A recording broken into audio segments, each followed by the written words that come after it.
सो topic है rancidity. Rancidity क्या होती है? जो ऑयली फूड्स हैं, ऐसी फूड जो ऑयल में बनी होती है, जो भी चीजें, सो उसकी अगर एरियल ऑक्सीडेशंस हो जाए, एरियल ऑक्सीडेशन मतलब एयर जो एटमॉस्फेरिक एयर है उसके साथ वो रिएक्ट कर जाए, ऑक्सीडेशंस हो जाए, जो कि एडिशन ऑफ ऑक्सीजन को ऑक्सीडेशन बोलते हैं। किससे? Fats and oils containing food materials. जो ये फूड मटेरियल्स होगा जो फैट्स का बना होगा, जो भी जैसे कि मान लो लेट्स से एग्जांपल जो फैट से बनी हुई चीजें, पूरी है ना, अगर वो सुबह बनी है तुरंत खाएं तो ठीक है, सुबह बना हुआ शाम को खा रहे हो मत खाओ, अगले दिन तो खाना ही नहीं है, राइट? ओके, सो उसकी क्या हो जाती है? एरियल ऑक्सीडेशंस हो जाती है, जिससे क्या होती है उसमें अनप्लेजेंट स्मेल और बहुत ही फॉल सी उसकी आ जाती है, टेस्ट आती है, बहुत गंदी सी आती है, नहीं खा पाओगे ऐसा। लेकिन अगर कोई लोग इसको इग्नोर करके खा रहा है तो उससे उसको बहुत सारे हार्मफुल हेल्थ इशू में, जैसे आजकल कॉमन चीजें होती है, फूड पॉइजनिंग इसका मेजर इशू है ना? बाहर की जो हम लोग फूड खा लेते हो, फास्ट फूड, राइट, है ना, डेली एनसीआर में ऐसे भी तो स्ट्रीट फूड मिलती है आउटडोर्स वाले ना, तो लोग खाते, पता नहीं होता है कि वो कितना ज़्यादा फ्रेश है और क्या है, राइट? तो इसको प्रिवेंट करने के लिए देखो बड़ी बड़ी जो मतलब कंपनियां, वो तो चलो अच्छे से स्टैंडर्ड मेंटेन करके रखती है, तो लोकल फूड स्टफ नहीं खाने चाहिए। बड़े खा सकते हो जो थोड़ा ब्रांडेड है, उसमें एक अच्छे इंजीनियर्स लगे हुए, जो अच्छा से पैकेजिंग हो रही है बिल्कुल मशीन के थ्रू, है ना, तो वैसी चीजें खाते हैं तो चलो ठीक है, बेटर, उसको भी बहुत ज़्यादा नहीं खानी चाहिए। तो उसमें प्रिवेंट करने के लिए एंटीऑक्सीडेंट्स यूज करते हैं। तो मेथड्स ऑफ प्रिवेंशन में पहला तरीका कि अगर एनसीडीटी को हमें प्रिवेंट करना है तो एंशिएंट तरीका क्या था, बाद में बताऊंगा, मॉडर्न तरीका जान लेते हैं।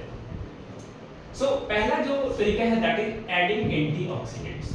तो एंटीऑक्सीडेंट्स एक ऐसा सब्सटेंस है, होता है, कोई भी नेचुरल हो सकता है या फिर मैनमेड हो सकता है, आर्टिफिशियल हो सकता है, जो फूड को एरियल ऑक्सीडेशन होने से प्रिवेंट करेगा।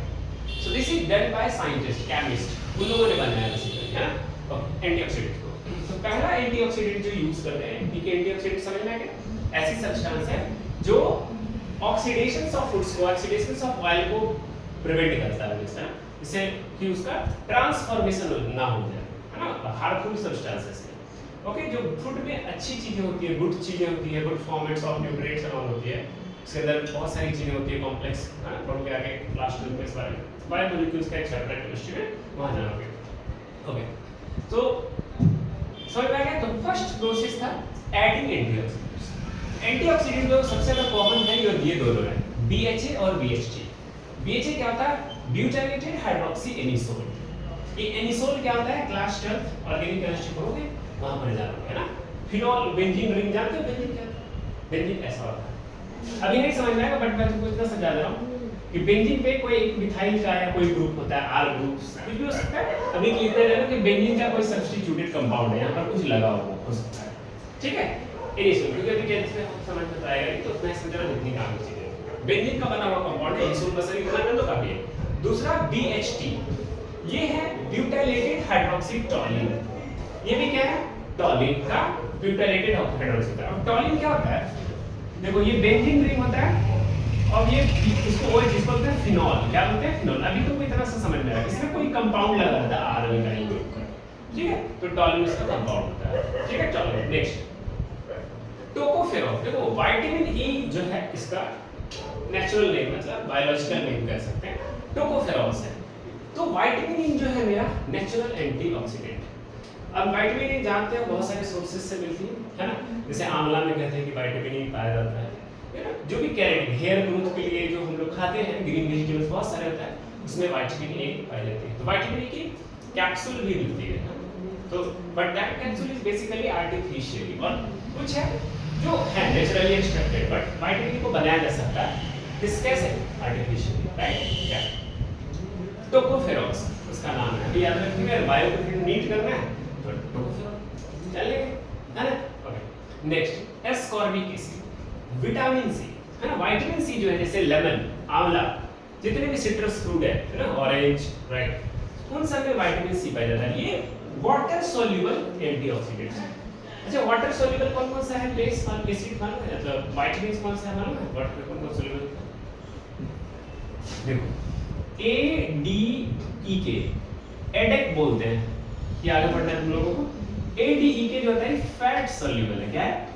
फैट सोल्यूबल, सिर्फ फैट में घुलेगा ये विटामिन। दूसरा था विटामिन B, C ये दोनों वाटर सोल्यूबल होता है, समझ में? ओके, ठीक है। सो विटामिन यूज करेंगे, नेचुरल वाटर सोल्यूबल एंटीऑक्सीडेंट्स होता है। तो विटामिन ए भी होता है लेकिन वो नेचुरल एंटीऑक्सीडेंट्स, बस उतना सा लिख दिया। नेक्स्ट देखो, ये इंडिया से बाहर बहुत ज्यादा यूज होता है, रोजमेरी एक्सट्रैक्ट। ये ना एक्चुअली एक हर्ब्स में नेचुरली ऑब्टेन्ड हर्ब्स है, राइट?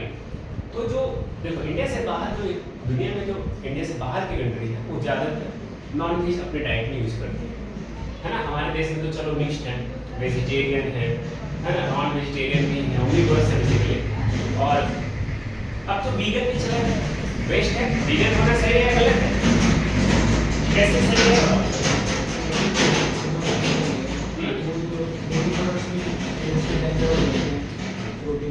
देखो हम लोग अगर मिल्क नेचुरली खाएं ना, मतलब मिल्क हम लोग ऑब्टेन कहाँ से करते हैं? या तो कॉ या तो बुफेलो, यही तो होता है। लेकिन प्रॉब्लम क्या है ना, हम लोग हैं 140 करोड़, इसमें से मान लो 40 करोड़ भी हम लोग बड़े बड़े शहर में रहते हैं, 40 से 60 करोड़ में रहते हैं। 60 to 40 करोड़ बहुत ज्यादा पॉपुलेशन, इतने लोगों को एवरीडे मिल्क हम लोगों को खिलाने के लिए ना उतना काव ही नहीं है जो नेचुरली हमें मिल्क प्रोवाइड करता है। तो क्या होता है ना, हमें पता नहीं है लेकिन ये हो रहा है। अभी क्या हो रहा है, काव को जो है ना कुछ एक्सटर्नली कुछ चीजें उसके बॉडी में इंजेक्ट की जाती है, डाल दी जाती है, जिससे उसका मिल्क प्रोडक्शन बढ़े। बाकी तो ठीक है, कपिला ये सब जो खाते हैं नेचुरल चीजें वो सब तो ठीक है।